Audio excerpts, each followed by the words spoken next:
hip and near foot. So if the ball carrier is going this way, his near hip is going to be, my right foot's going to be up, and I'm actually going to come in here. I'm going to change the pad level, and I'm going to strike with my shoulder.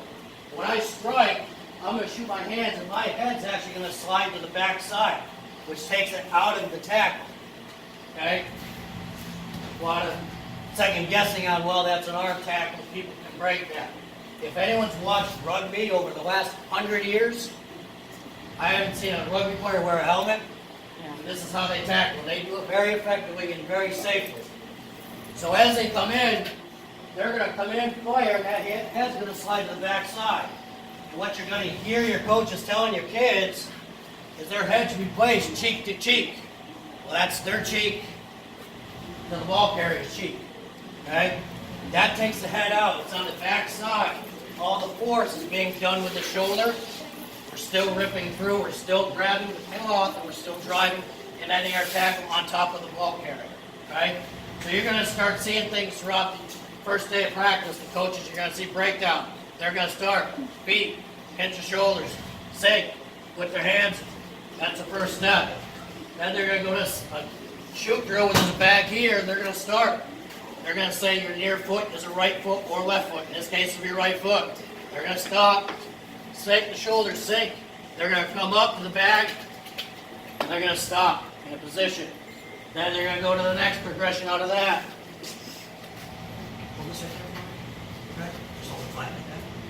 Your participant's going to come through, same thing, and all they're going to do from here is they're going to fire their hands through and shoot, grab this bag, and come up and walk their 5 steps.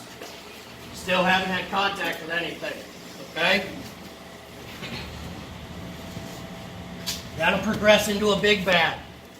Now, you may see some of the coaches using a ball like this, okay? They're not firing the ball at your participant, okay? It's actually a tackling method. Right here for them. As I come up, just bounce it. It's the same thing as this little bag here. So as I come up, bounce it. Come up, run my feet through, my head naturally comes up, hips come out. We're striking with the shoulders and teaching all the same parts of the game. One of the questions I get in a board meeting, I've heard it, presenting this around the area, is what if we're hitting bags all day and it comes time to a game? Is my player going to be ready? The answer is yes. Because what's going to happen is they're going to physically contact each other for a little bit, but it's not going to be 30 to 40 minutes every single day. Pop Warner, high schools, colleges, the NFL all has limits on the amount of contact a player can have every week. Has anyone been to an NFL practice? The NFL, okay, and I actually got this information today from my friend who coaches the D-line for Houston Texans. They physically tackle 5 minutes every week. That's it. They don't touch each other the rest of the week. They're in full pads, full contact, 5 minutes a week. And they're ready every Sunday playing against the best athletes in the world.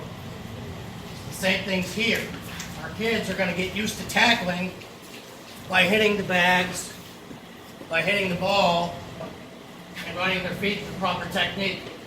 Especially the newer guys, it's going to take them a little while to get used to it. And it's much safer and much less scary for them to hit something that's padded, rather than lining up and running headfirst into another human being. That's not a natural feeling for most kids. So they'll go through this, and then they'll be incorporated in full contact. Okay? And then that's going to be limited back, and they'll go back to bags again. And that will reintroduce contact again. And if a player's struggling with it, we'll go back to bags. And it's not to single them out, but we're going to make sure that our players are comfortable before they step on a field to hit somebody. Because it's not a fun time as a parent. And I'll tell you, I've got 2 kids who play. Okay, the first time they played, my wife was crawling these poles because she was scared to death that they were going to hit and get hurt. Especially my older one. Last year we played a team, and he was probably 4'10" and lined up against a kid who was 5'7", and outweighed him by 100 pounds on the unlimited division.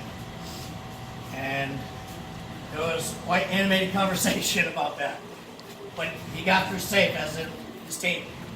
And it's these techniques that we've incorporated as an organization, as USA Football has incorporated throughout the country and around the world, that has done that. Our goal is to make the game safer, but to keep the integrity of the game.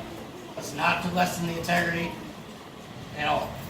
If there's any questions on the tackling system, where you are watching practice, and you have a question about